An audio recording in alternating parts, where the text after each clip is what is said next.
Ladies and gentlemen, welcome to another edition of Colts Coffee and Conversation. My name is Carl. And I'm Holly. I'd like to welcome you back to another exciting edition of Colts Coffee and Conversation. How are you, Holly? I'm doing well, and yourself? I'm doing well. We want to say thank you guys for being with us, and thank you for continuing to support us. We do appreciate it. We appreciate all the feedback that you give us. And I know what you're thinking, Carl. How do we give feedback? I'm glad you asked. Well, of course, we have our Facebook fan page at Cult Coffee Conversation. We have our Instagram at Colts Coffee Convo. We have Twitter at Colts Coffee Con1. That is Colts Coffee Con and the number 1. And, of course, our wonderful email address, all dependable, coltscoffeeconvo@gmail.com. But wait, there's more. Holly, take it away. You can get your smartphone, record a voice memo, and send it off to coltscoffeeconvo@gmail.com. Thank you very much. I appreciate that. So, we do a little run back. Of course, we talked about their religious beliefs. Yes, we did. We discussed their religious beliefs, and we also discussed their wonderful court appearances. Yes, that they like to do. Yes, and their legal careers. They're pretty much a lawyer family. Yes, Wait, are. I forgot about something. Before we get into our cults. We have our conversations. Let's talk about our coffee. Holly, what are you drinking? Okay, I am drinking a Java Chip No Whip Frappuccino. Ooh, fancy feast. I, on the other hand, am having a venti vanilla latte. Delish. Yes, I still miss my Starbucks. That is in my job. I miss it so much. All right, let's get back into it. You ready to get back into the Westboro Baptist Church? Well, that's where we're going. The God hates you-know-whats? I know. Naughty beds. Okay, so like I said, we were discussing their legal stuff.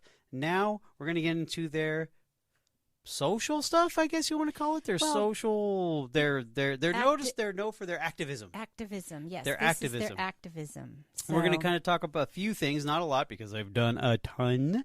But we're going to talk about the key ones, the ones that got him a lot of notoriety and attention, and some of them are just straight disrespectful. But hey, what do we know? Because according to the tulip laws, they don't even know if they're even going to be saved. It's another conversation for another time. Yes. Okay, so Holly, let's go ahead and dive deep. Let's get our picket signs and let's go picket the picketers. What do we got? So the first national notoriety that they've got was the Matthew Shepard funeral in 1998. Mm-hmm. Now, Matthew Shepard was a gay man. He was killed in Wyoming. He was a university student. Matthew Shepard's funeral elevated the profile of this vocal anti-gay church to national notoriety in October 1998.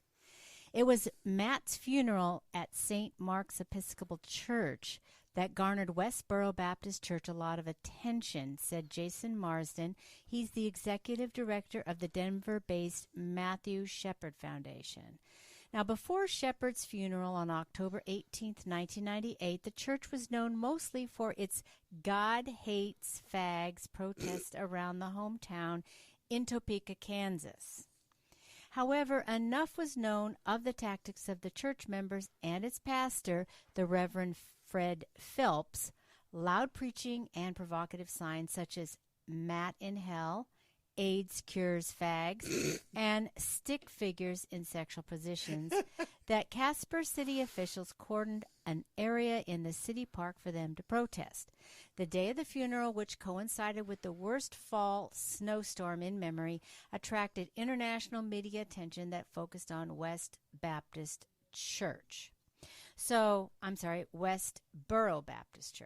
Now, the military funerals came a little bit later. Matthew Snyder, a Marine killed in Iraq in 2006, when Westboro members, including Phelps, picketed the March 2006 funeral of Matthew Snyder, a Marine who was killed in Iraq. It sparked a case that went to the Supreme Court in 2010.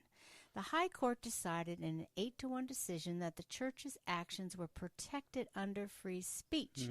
Westboro has picketed numerous military funerals dating before and after Snyder's. Now, a little bit later, we're going to talk about some of the tactics that governments now, local governments, have done to kind of defend military funerals and other funerals against the Westboro Baptist Church. Yeah, and it's sad that, well, I'm glad, but yet also sad. They're the only ones that do this crap, so. Yeah, pretty much.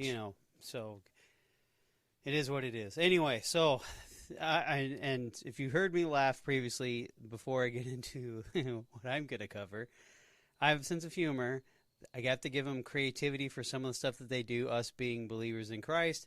We laugh at people like this because it's the absolute opposite of what, I don't mean like opposite of what I feel, but it's like if you're supposed to be a representative, you are the worst representative in the history of mankind. Definitely. For this. I mean, it just, this is, the sad part is that when the majority of people's perception of Christianity in the gay and lesbian, the LGBTQ, and the rest of the letters, they think we're all Westboro Baptist Church people. Oh, yeah, that's unfortunate. That is unfortunate. So they kind of put a nice little stain on it. Thanks a lot. Anyway, okay.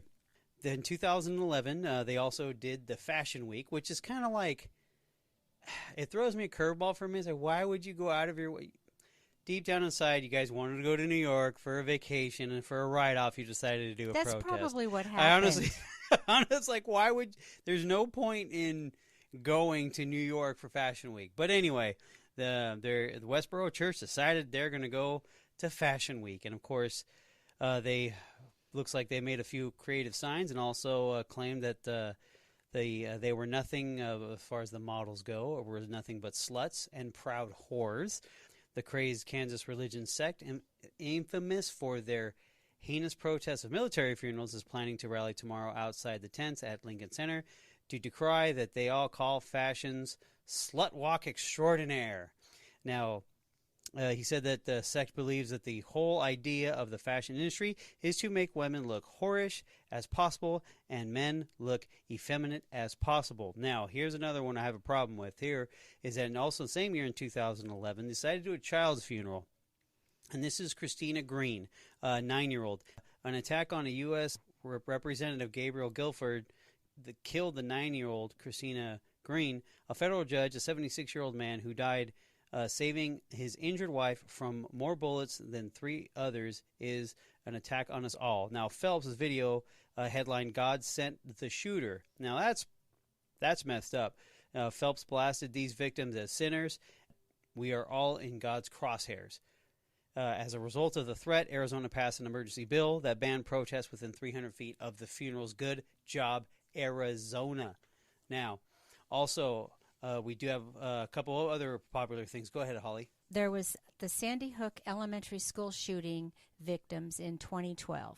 A day after 20-year-old Adam Lanza killed 20 Newtown, Connecticut first graders, 6 school workers, his mother, and himself, on December 14th, 2012, church members took to social media claiming that they would picket the vigil for victims of the mass killing after a monumental public backlash, which included hacker group Anonymous releasing the addresses of church members they did not attend. Beautiful. Okay.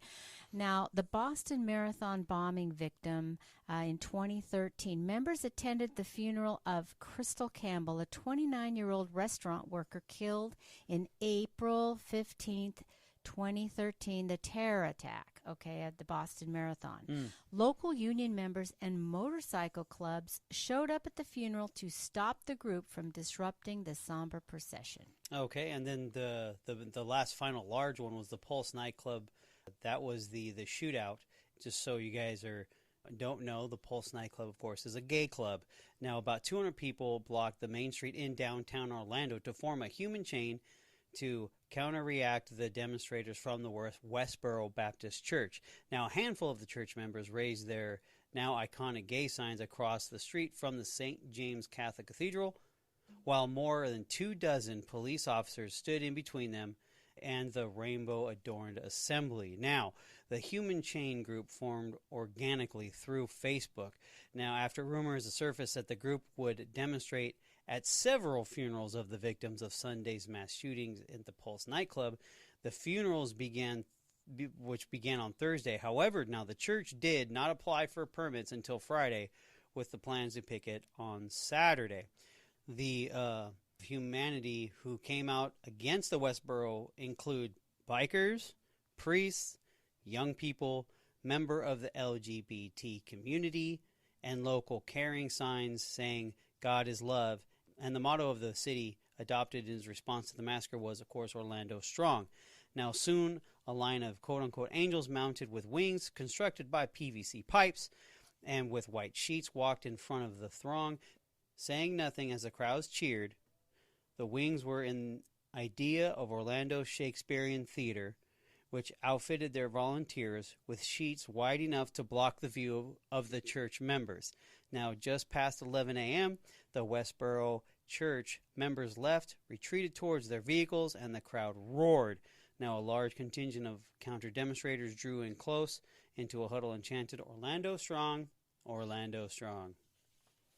Okay, so that's a rundown of some of the high-profile demonstrations and protests that they did. And you know what? And here's the thing, too, that's I mean, people like this create so many problems. So many problems for other people, you know, wanting to do protests. Just not this type of protesting freedom, but just in general. You know, like I said, everyone has that idea of Christians who want to protest, and they have the right to protest like everybody else does. But this is the face of what, when they think of Christians, when they do protests, it's a hate thing. Yeah, and also they have the term Baptist on their church, which is, there's a ton of Baptists. It's one of the bigger Protestant denominations. You know, they're kind of trying to hide in that kind of it's a wolf banner. in sheep's clothing. Mm-hmm. It's wolves in sheep's clothing. It's really annoying, and I mean, especially nowadays, what we're going through. Obviously, these times, you know, with a lot of protesting and stuff, hate begets hate. So anyway, that's my 2 cents. I'm sorry. We're going to talk about the reaction to these Westboro Baptist Church protests. Yeah. On their website, the Westboro Baptist Church, WBC, claims to have held more than 63,000 picketing events in 1,032 cities across the country since 1991. That's a busy group. While it's impossible to confirm the figures, WBC has been very active. The group has targeted the funerals of American soldiers killed in a battle, which we talked about, contending that God killed the soldiers as retribution for America's immorality and tolerance for homosexuality. WBC has also protested at the funerals for people who have been murdered, including those who had died at the Pulse nightclub in Orlando in June of 2016, or were killed in accidents. The group also pickets the funerals of celebrities who've died, as well as cultural events, of course, including the New York Fashion Week, the Academy Awards, and the Grammys. Other targets include schools the group deems to be accepting of the LGBTQ community, as well as Catholic, Lutheran, and other Christian institutions that the WBC feels are heretical. Between 2009 and 2011, WBC focused much of his attention on picketing Jewish institutions around the country, from Israeli consulates to synagogues to Jewish community centers. Now, I'm not sure why they decided to do that in those 2 years. I have no idea. This group just baffles everything. Why they do it, how they do it. You know, of course, it's going to be covered in the next episode on what happens in the future. You know, like nothing makes sense. It just really, this group is, to me, it looks like it's just, well, I don't want to give anything away, but you know, it what they do, why they do it, how they do it, it makes zero sense. I mean, there's like, what's the end game? Because like I said previously, when we talk about Tulip, they don't follow it either. No. So it's like, you know, to me, it's just a band full of hypocrites. That's just the way I look at it. But anyway, moving on.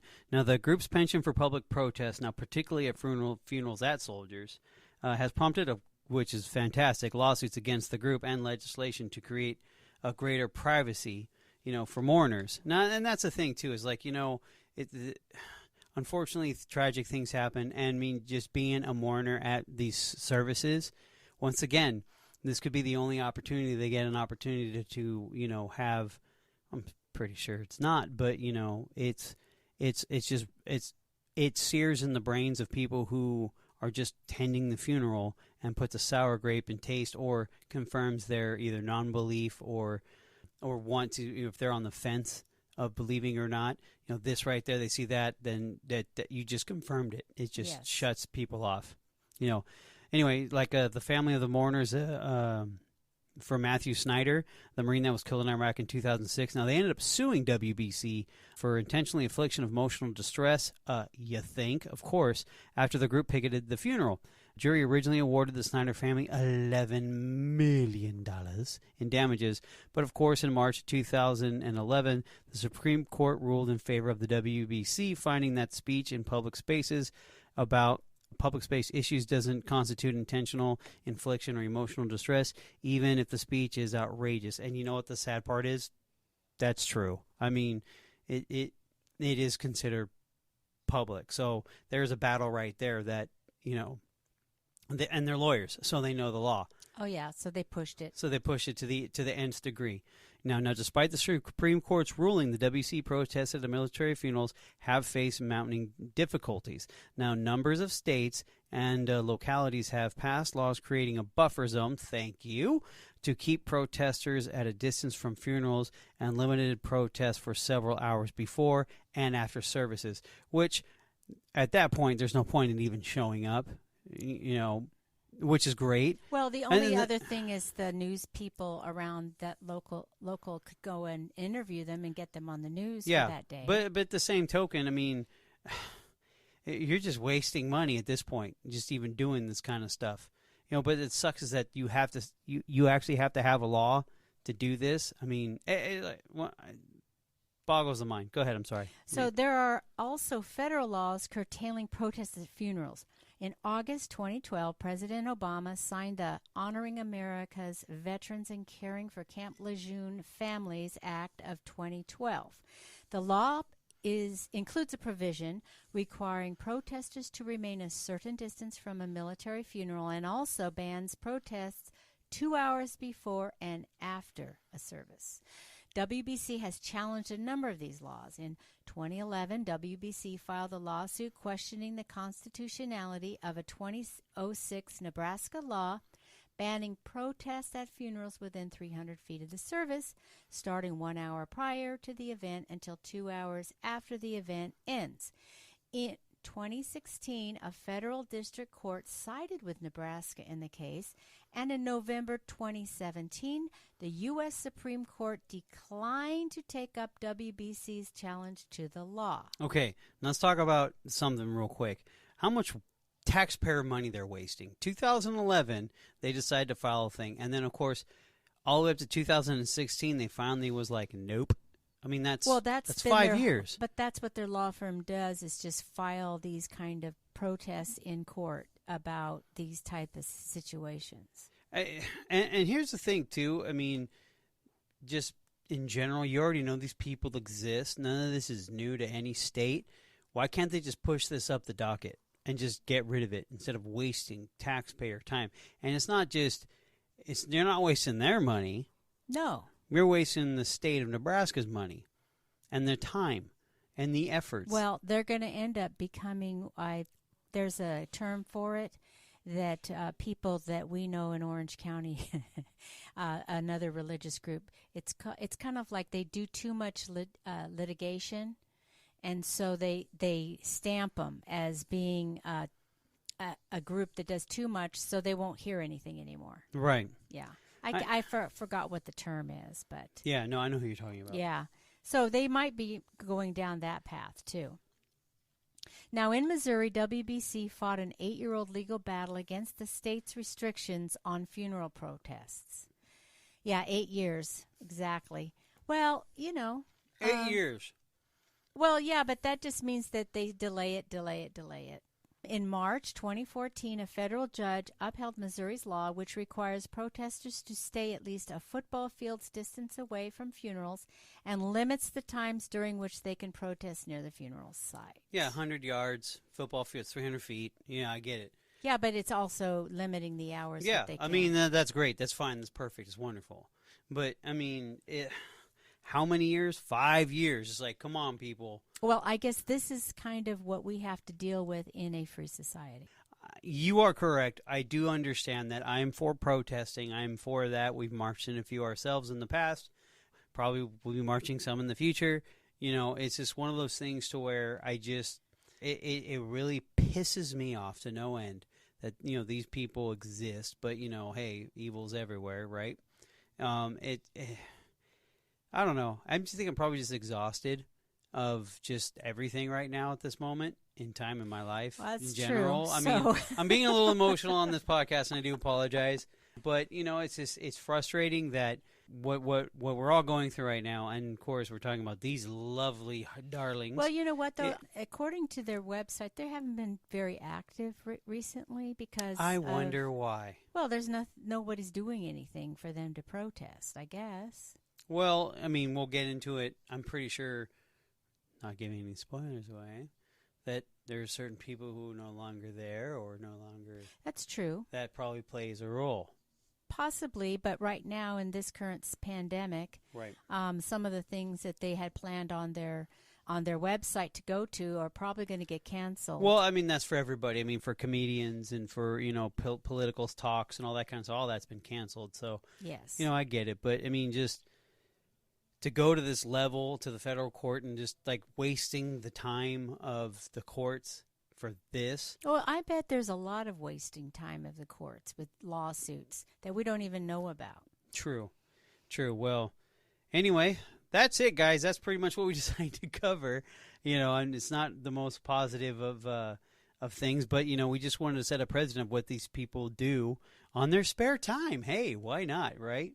Travel the country and call it a tax write-off, I guess, if you want to do that. Yeah, I just kind of thought about that. Yeah. So they can go anywhere they want. Anywhere they want, and as long as they're out there with their signs. By the way, their signs are very creative. I'll give them that. They are childish, and if you have a 10-year-old boy's humor like I do, it is funny, even though the message on there is not funny. But yeah, it's very crude. It's very crude, but when you see older adults like in their 50s and their 40s, and they're holding those signs, it's... Like I said, the 10-year-old boy in me just starts laughing at it because it's like, are you for real? You're an adult. But, you know, that's just me. And this group. Well, it's all about shock. They're trying to shock people. Well, I understand that maybe in the 90s and the early aughts. Yeah, they were shocking. But nowadays it's like, we're so desensitized with. Maybe, perhaps. You know, I don't know. I'm just going to keep that, my last comment to myself. All right.